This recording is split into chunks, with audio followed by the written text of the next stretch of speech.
Dragi prijatelji u Caritasu Dubrovačke biskupije, dragi prijatelji u Republici Hrvatskoj, na početku tjedna solidarnosti s crkvom i ljudima u Bosni i Hercegovini.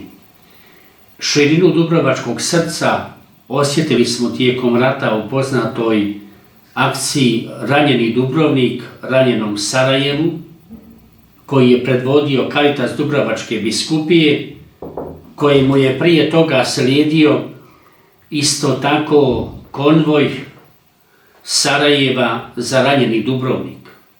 U tjedni smo solidarnosti zahvaćenom pandemijom, ali i razornog zemljotresa u Zagrebačkoj nadbiskupiji i Sisačkoj biskupiji.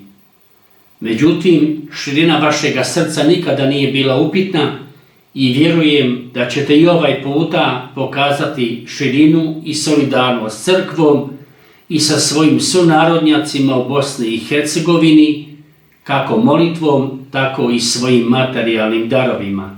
Velika vam hvala i neka dobri Bog blagoslovi sve vas, vašu crkvu, ali isto tako neka blagoslovi i Caritas Dubrovačke biskupije.